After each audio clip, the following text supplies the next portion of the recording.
Pak Iman, nanti saya akan lanjut ke soal hati-hati tadi itu loh, karena ada cerita saya. Tapi begini, karena judul bukunya ini bukan salah satu judul esai di dalam buku Mbah Nun ini, saya ingin secara secara random memberi bocoran ke teman-teman beberapa judul esai ini, karena judulnya juga bagus-bagus menurut saya, gitu ya. Saya akan bacakan beberapa yang tadi sudah disebut Pak Iman. Tuh ada Patrap dan Atlas Nilai Jogja, itu esai yang ke kedua. Kemudian ada ini Penistaan Atas Simbah. Nah, ini kan sudah sangat khas beliau. Apa itu? Dibaca sendiri nanti. Rewel Ngerewel Poso Masani. Terus kemudian ada lagi Yogya Memangku Indonesia. Terus ada lagi, kalau tadi Pak Iman bilang Yogya, ini ada judul Orang-orang Ngayuk Yogyakarta. Ini lebih dalam lagi mungkin maknanya. Kemudian Pengabdian Kepada Materi, Rempah-rempah dan Martabat Bangsa. Di sini ada lagi menu yang Anda tidak pernah dengar sebelumnya. Trust Drink dan Iblis Penyet. Nah, begitu ya. Mas Iqbal orang tahu temu iblis penyet ya. Iya, coba kayak ning pinggir dalan ono ra kuwi. Mawali dan Masayih Ngayuk ya. Sabdo Luhung Ratu Pandito. Kabar dari Tuhan. Indonesia tidak belajar kepada Yogya. Ini topik tentang Yogya dan Indonesia ini. Ada lagi industri ilat lidah. Ini saya kira nanti ada perlu kita coba ini. 4 obat galau. Nah, kalau Anda galau karena disertasi mungkin nggak selesai ini bisa dicoba ini. Terus lagi ruwetnya kesederhanaan. Kesederhanaan itu ternyata ruwet. Nah, itu diceritakan itu di sini bagaimana ruwetnya kesederhanaan. Jadi sederhana itu ternyata enggak sederhana. Kapan dadi wong? Kapan, Mbak? Kemudian ada imsak sepanjang hari. Puasa adalah imsak. Ada sabda lebah. Terus datnyeng dan kentir ajek. Peradaban gembagus. Kawula apes. Bungkus kado dan kebo nyusu gudel. Kemudian lelah to move back lah. Kelegen. Kemudian ada basiologi. Mantra segoro uwuh. Beboyo memolo bebendu pepeteng dan lain-lain. Jadi banyak judul-judul yang menarik ya di dalam judul-judul itu, dialog-dialog Simbah dengan 3 cucunya itu.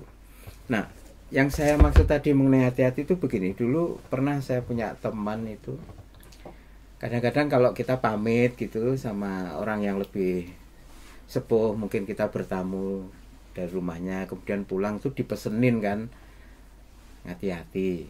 Atau kalau dalam bahasa Jawa yang entah bener atau enggak saya kurang tahu, ngatos-ngatos gitu, nah gitu kan.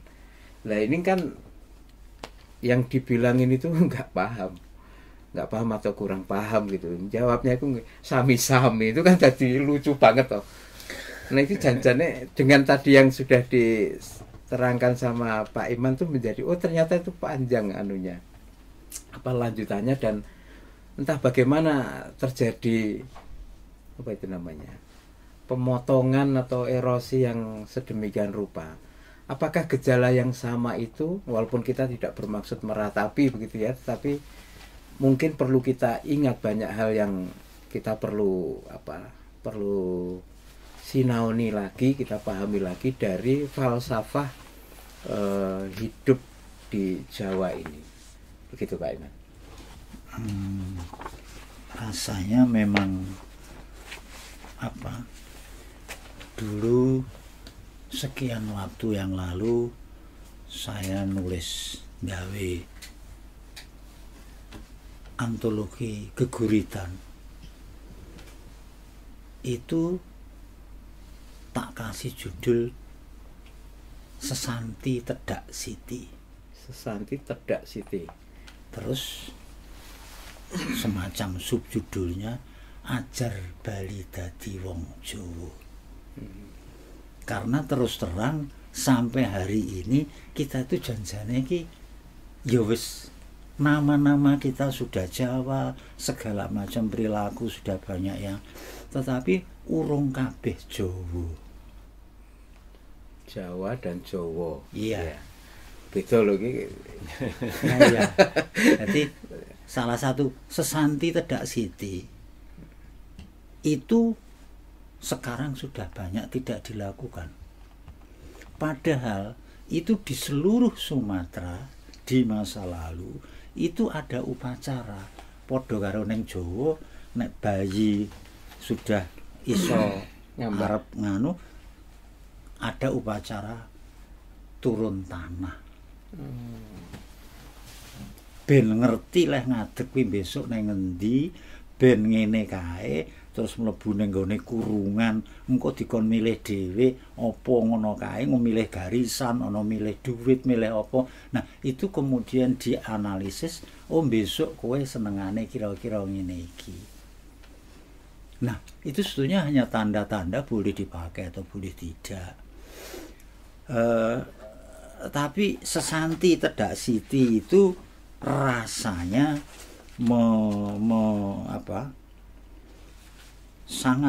sangat diperlukan, karena banyak sekali hal-hal di Jawa saja yang kita tidak lagi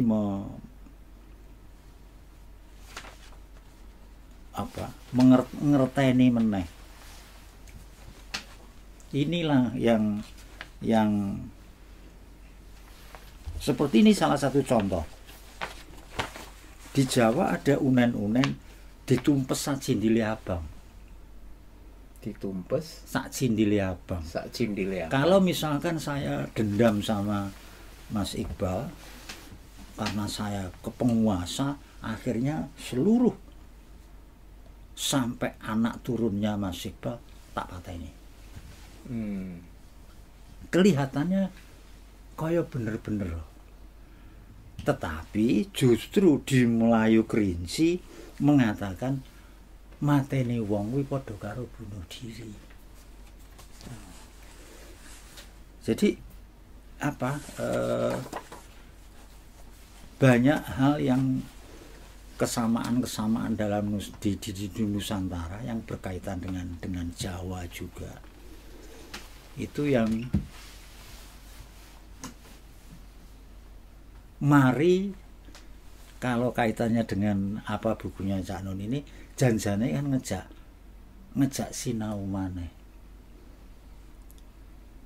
belajar bersama. Pada waktu kita ngrungokke jam 12 bengi, setengah 1 bengi di pekarangan rumah kita, kok dadi ora nek suarane gangsir. Oh, keneng apa? Nah, berarti wis lingsir wengi. Jadi sebetulnya belajar di sini, belajar bersama kuwi ora mung belajar karo menungso. Belajar karo wit-witan, belajar karo angin, belajar karo kewan. Misalkan kita mendengarkan suarane manuk tilang sama rotokan kan ternyata beda. Iya. Nah, itulah kira-kira belajar bersama kuwi mau apa wae dengan apa yang beliau contohkan, sing disinaoni Cak Nun itu apa wae. Sudah. Kan saya sampaikan pada waktu itu semacam temuan saya, Cak, apa bener beras itu diciptakan Allah untuk makanan manusia? Dekne dengan kecepatan yang sangat sederhana, ya ora ta Mas. beras diciptakan oleh Allah itu bukan untuk makanan manusia. Itu Mbah Nun itu wis mudeng. Saya tak ya jadi biji beras, semua biji-bijian itu diciptakannya untuk regenerasi tumbuhan itu sendiri. Biji pongge, duren, biji mangga, sampai kemudian kalau nggak keliru beberapa waktu kan dia ngunek-unek nih bocah-bocah, oh diajeni lho kulite kuwi, nek ora ana kulite kuwi terus piye? Iya. Nah, itu sebetulnya kan bentuk-bentuk pembelajaran bersama. Sinaune iki ora mung karo sapa wae, tetapi karo apa wae. Jadi Mas Iqbal tadi menyampaikan itu, sinaune iki ora karo sapa wae, karo apa wae. Ujuk-ujuk kok ana bocah nangis, lho kuwi iki ngopo kok nangis? Enek kemliwer ngono kuwi. Nah kan belajar pada anak kecil yang tahu tiba-tiba ada kelebat-kelebat yang kita nggak ngerti. Jadi kira-kira makaten itu yang kaitannya dengan buku ini, apa yang benar itu apa wae. Jadi semua hal ya. Semua hal sing ana tek liwering donya kuwi mau disinaoni, dienggo diajak sinau bareng. Oke.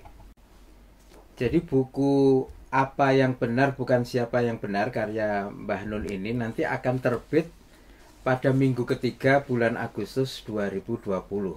Dan teman-teman bisa memulai melakukan pemesanan itu dalam rentang waktu tanggal 24 Juli sampai 9 Agustus melalui bentangpustaka.com. Jadi tolong dicatat ya.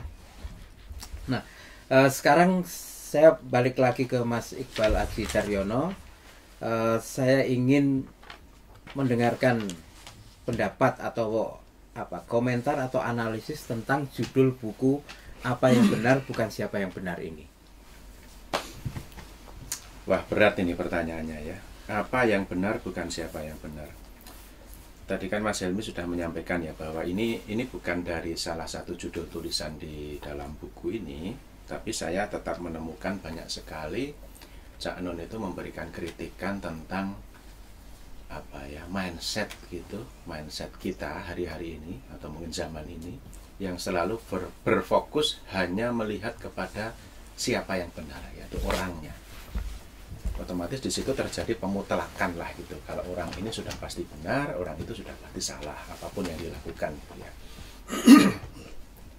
Nah, ini kan perbincangannya agak berat dan dalam ya, karena kita sudah akan bicara tentang apa itu kebenaran itu. Tapi saya punya dua suluh gitu ya, dua teplok gitu, yang saya ingat-ingat pasti gitu. Dan teplok itu kebetulan nggak tahu kenapa ini kok tiba-tiba ketika teman-teman Bentang mencolek saya dihadirkan ke sini, dicolek kok dihadirkan koyo-koyo ya. Narasumber. Didhawuhi ke sini gitu ya. Bukan narasumber, Mas, untuk diajak sinau bareng. Oh iya, saya kira benar itu. Itu membicarakan buku Cak Nun bersama Romo Iman. Itu saya kira ada sesuatu yang tidak bisa saya jelaskan secara penjelasan material gitu, Mas. Okay. Kalau setiap kali bicara tentang benar dan benar gitu, saya selalu ingat bertahun-tahun silam saya sowan ke dalam Dipo Winatan. Kami biasa ngobrol sampai malam banget gitu ya sambil rokokan, dan saya ingat sekali ada satu kalimat Romo Iman tuh yang berbunyi gini, wong Jawa iku orang golek benere dhewe, ananging golek saiki kepriye apike gitu. Wong Jawa itu orang buru bener gitu ya. Waktu itu kalau tidak salah kita ngobrol tentang rokok gitu ya. Wah, itu sing bener iki teori iki sing bener iki. Wis ora usah do engkel-engkelan karena wong Jawa itu tidak sing bener aku pokoke.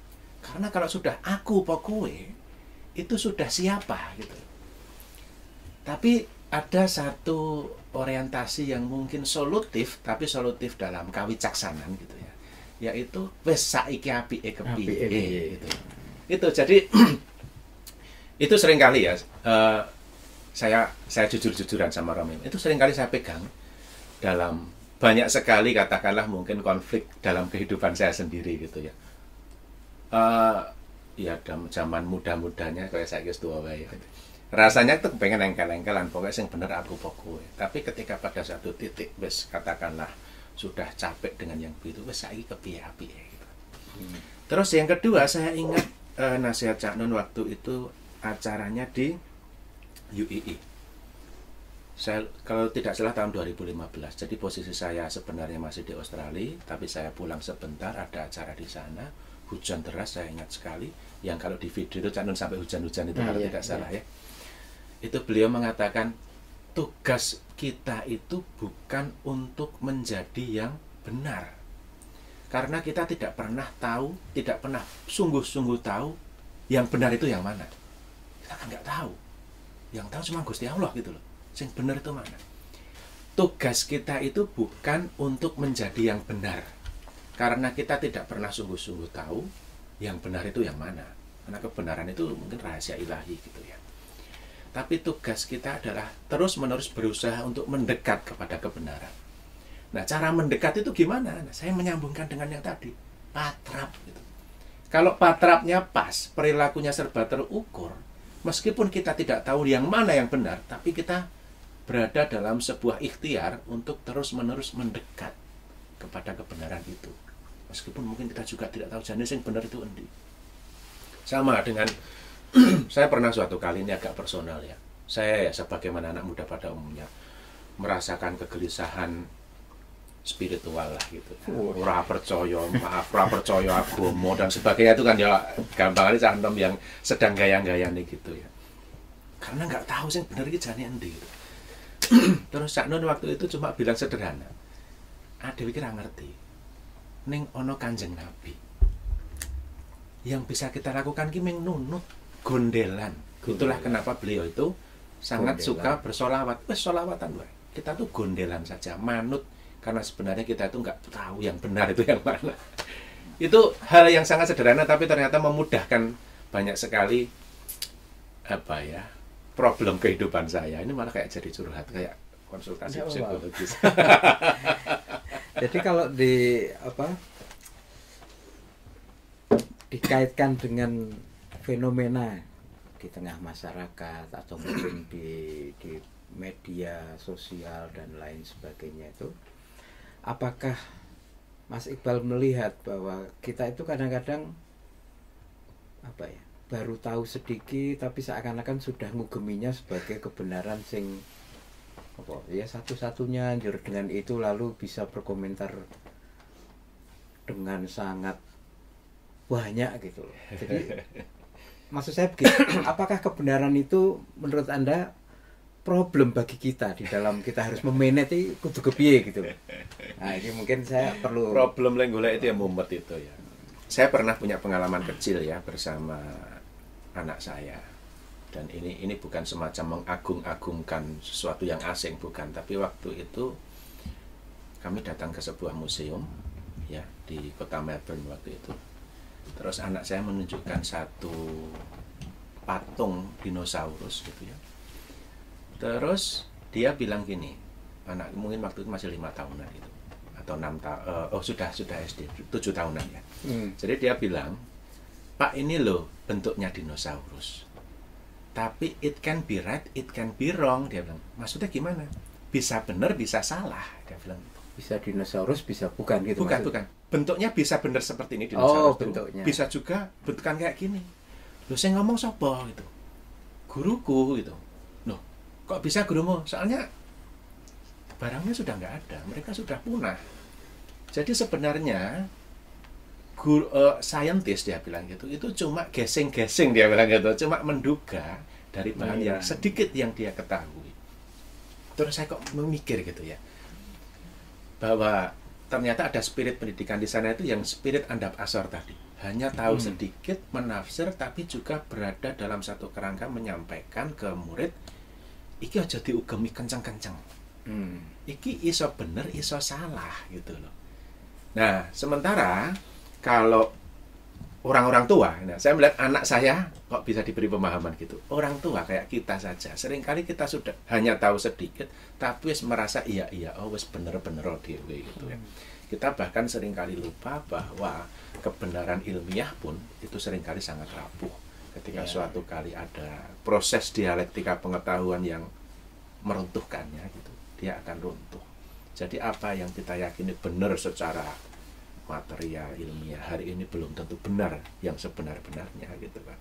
Nah, terus saya kaitkan dengan tadi pertanyaan Mas Helmi soal realitas kekinian gitu ya. Ya kalau di Indonesia dan mungkin juga di banyak negara atau di banyak tempat yang lain, kita kan sebenarnya belakangan ini itu kan berada dalam situasi yang konyol dan mungkin menggelikan gitu ya.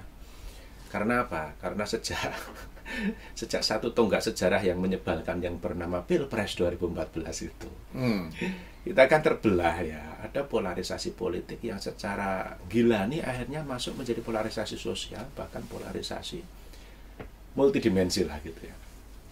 Akhirnya cara memandang setiap hal itu kadang-kala otomatis sudah tersetting sesuai dengan mindset ala polarisasi. Wah, nek kowe kaya ngono berarti kowe kubu kae. Oh, nek kowe kaya ngono berarti kubu kae. Akhirnya para ya mungkin kita juga pernah terpengaruh dalam mindset itu gitu ya. Kita sangat tersandung dengan siapa yang benar itu. Karena sosok lah yang kita lihat gitu ya. Dan ketika kita sudah mencintai satu sosok dari kubu manapun, kita sudah menganggap apapun yang dari dia sudah pasti benar gitu ya. Nah, terus saya pernah ya ada satu kasus yang agak konyol gini. Ada misalnya gini, kamu katanya pendukung kebinekaan dan Pancasila. Tapi kenapa kok kamu mau berteman dengan orang-orang cadaran gitu? Saya kan kaget, loh, apa hubungannya gitu ya? Saya terus memahami bahwa cara berpikir ala polarisasi tadi sudah sangat-sangat kencang gitu, diugemi kencang banget. Dan cara dia melihat realitas secara umum gitu ya, realitas gitu. Dia ibaratnya dia melihat kartu suara, kartu coblosan gitu Mas ya. Kalau kartu coblosan kan katakanlah misalnya ada 2 lembar. Yang satu sosok pertama itu orangnya pinter, cerdas, tapi kita rodok korup misalnya. Yang satu ora korup jujur, tapi bodoh. Misalnya gitu ya. Kita kan mau nggak mau logika politik itu harus realitas politik begini. Akhirnya kita harus milih. Dan pilihan itu nggak ada yang sempurna. Iya kan? Mau nggak mau harus pilih salah satu kok kita itu. Soalnya golput ya. Harus pilih salah satu. Nah, tapi cara berpikir dalam konteks kotak suara itu diterapkan semena-mena ke dalam realitas sosial. Akhirnya, nek kowe pro Pancasila, kowe kudu anti pada orang cadaran dan kodok jomplang misalnya. Itu logika dari mana gitu. Dalam menghadapi realitas sosial kita nggak bisa begitu. Saya terus mikir-mikir analogi yang paling pas itu kayak kita cawan Petri di laboratorium. Ada gelas ini, gelas macam-macam. Kita bisa mengambil 10% ini, 50% ini, 30% itu. Tapi di sini kita bisa mengambil 50% ini. Jadi kita tetap bisa kok menjadi orang yang mengambil kebenaran dari manapun. Apa itu kan? Siapanya dilupakan di situ karena yang kita fokusi soal kebenaran itu adalah apanya gitu. Kita bisa mengambil orang yang kita benci ada kebenarannya kita ambil gitu. Bisa kita eklektik lah gitu dan kita internalisasi dalam diri kita gitu. Selain faktor politik tadi itu yang sudah Mas Iqbal bilang tadi, itu faktor-faktor apa sih yang bikin kita tuh gampang banget terpolarisasi dalam kubu-kubu kebenaran seperti itu? Kalau saya kira ya itu sebenarnya mungkin juga cara pandang ekstrim dan cara pandang tekstual, cara pandang mutlak-mutlakan itu terjadi pada hampir semua lini gitu ya. Yang namanya ekstremisme itu kan bukan, orang kan sekarang secara mainstream ya, ekstremisme itu cuma beragama. Padahal ekstremisme dalam memandang pengetahuan itu juga ada, dan orang seringkali tidak menyadari itu. Dan saya kira tadi yang disampaikan Romo Iman tadi masuk banget. Kita problemnya itu adalah gini Mas, selain soal politik tadi ya, ini juga terkait dengan realitas kekinian, yaitu ketika kita masuk ke dalam dunia digital, lebih-lebih lagi dunia media sosial, kita begini, kita melihat satu garis lurus itu dengan memincingkan satu mata saja. Karena apa? Ya teman-teman yang belajar medsos kan tahu ada filter bubble. Kita kan algoritma itu membuat kita terkumpul dengan orang-orang yang satu passion, satu minat, satu pandangan. Ya. Dan seringkali gini, saya ambil contoh yang paling simpelnya karena saya anak zaman Facebook ya. Kalau nge-add orang, maksud Anda selebritis Facebook. Itu kan anak IG. Dia anak TikTok. Kalau kita nge-add orang, iya kan? Kita menambah teman orang, itu yang dicari yang mutual friend-nya banyak. Itu kan artinya dia sebenarnya tidak mau keluar dari cangkangnya. Iya. Cangkangnya di situ terus. Algoritma mengantarkan kita kepada minat yang sama, pandangan yang sama, pandangan apapun, politik, agama yang sama. Akhirnya apa? Kita tidak tahu bahwa ada realitas lain di luar cangkang kita gitu. Itu seperti ini. Kalau kita melek, kita baru tahu, oh ternyata ada realitas lain gitu loh. Dan kalau kita mampu melihat realitas lain itu, kita bisa akan keluar dari persoalan ngugemi bener ide kita. Iya. Gitu. Tapi yang menarik juga, kenapa sih orang tuh nggak ingin atau nggak betah dengan keluasan itu loh, kelebaran tadi itu?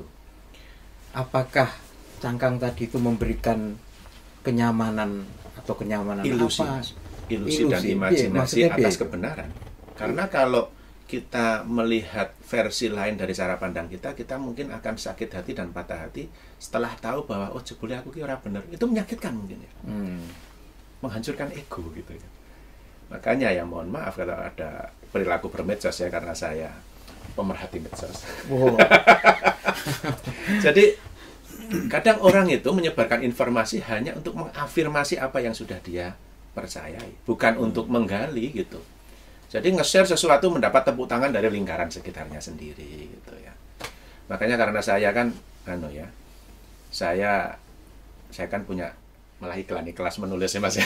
Kelas menulis rutin gitu ya. Iya. Saya selalu bilang ke saya mau bilang murid itu bagus sih, ke peserta kelas saya selalu bilang, mending kamu tidak menulis kecuali kamu menemukan satu sudut pandang yang berbeda dengan sudut pandang common sense publik luas gitu. Karena kalau kamu hanya menulis sesuatu yang sama dengan apa yang dipahami oleh publik luas, kamu tidak akan memberikan kontribusi apapun bagi cakrawala berpikir orang banyak gitu ya. Begitu ya Pak dosen. Wah. Ini kan hasil nyantrik di Dipowinatan, di mana Taman Tirto dan sebagainya. Satu lagi ini tentang yang kebenaran itu loh Mas. Tadi kira-kira itu bisa enggak sih kita atau masyarakat kita itu terelevasi atau tertransformasi supaya matanya lebih luas, lebar dalam memandang segala hal gitu. Wah, berat kalau itu.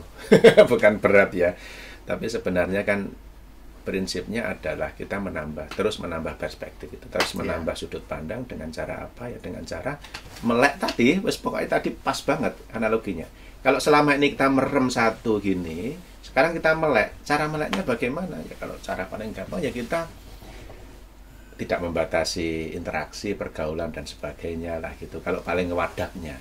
Kalau yang spiritual nanti iman saya nggak tekan gitu. Terus belajar lah, katakanlah begitu. Saya selalu mengambil analogi gini. Kalau ngomong istilah anak-anak sekarang ya, karena kebetulan kan kita dengan Bentang ya penerbit buku. Kalau ngomong literasi misalnya, Anda mencapai satu derajat literate itu bukan dari jumlah buku yang Anda baca. Anda baca 10.000 buku tapi sudut pandangnya sama semua, Anda tidak akan literate. Itu hanya akan menciptakan ekstremisme berpikir dalam satu versi gitu. Nggak akan, ya cuma gini aja tapi terus-terusan gitu loh Mas. Gini ning teng 1000 gitu. Jadi akhirnya ya nggak akan mengubah apapun. Karena sudut pandangnya tidak bertambah, hanya menambah kuantitas saja gitu.